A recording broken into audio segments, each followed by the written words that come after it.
ஃபர்ஸ்ட்ல சினிமால நடிக்கணுன்ற ஒரு ஆசை இருந்த ஒரு டைமில, நான் இவ்வளோ யோசிக்கல.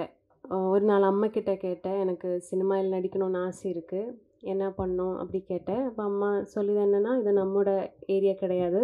போய் படி. நல்லா படிச்சு நல்லா ஜோலிக்கு போ." அப்படியெல்லாம் சொல்லியாச்சு. ஸோ அந்த டைமில அ நான் கேட்டேன் என்னன்னா, "எனக்கு ஆர்ட் ரொம்ப பிடிக்கும். டான்ஸ் ரொம்ப பிடிக்கும். நான் டான்ஸ்ல போய் நான் டான்ஸ் டீச்சர் ஆகுவேன்." அந்த மாரி எல்லாம் சொல்லி, ஸோ டான்ஸ்லாம் ஜாயின் பண்ணி, அம் ஒரு டைம்ல எனக்கு புரிஞ்சிருச்சு, எனக்கு ஸ்டடீஸ விட எனக்கு இது ரொம்ப இன்ட்ரஸ்டிங்கா இருக்கு. எனக்கு என்னமோ ஃப்யூச்சர்ல ஏதாவது பண்ணோன்னா, அது நான் இந்த ஏரியால தான் பண்ணுவேன். அந்த மாரி ஒரு ஒரு இன்ஸ்டிங்க்ட் எனக்கு சின்ன வயசுலேருந்தே இருந்துச்சு. லைக் அன்போட இந்த ஏஜில தான் டிசைட் பண்ணியாச்சு. I want to become an actress அப்படின்றது.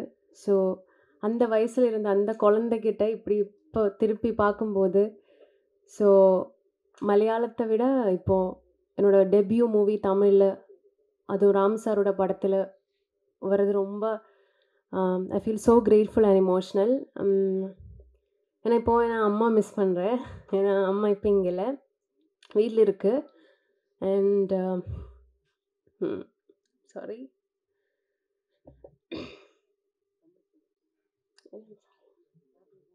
No, no, no.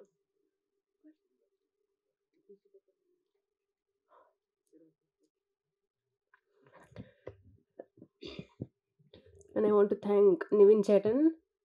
Nivin chettan தான் முதல்ல எனக்கு கால் பண்ணி, ஓ காட், ஸோ சாரி.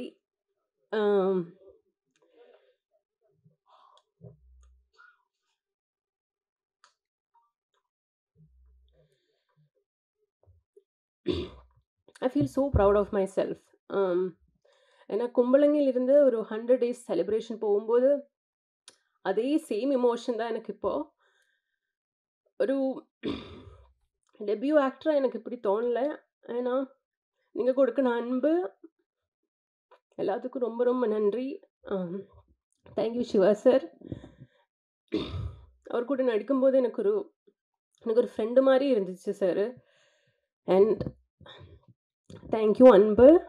ஏன்னா இந்த படம் அவர் இல்லாத இப்படி வராது. And I want to thank especially அன்போட பேரண்ட்ஸ் கிட்ட.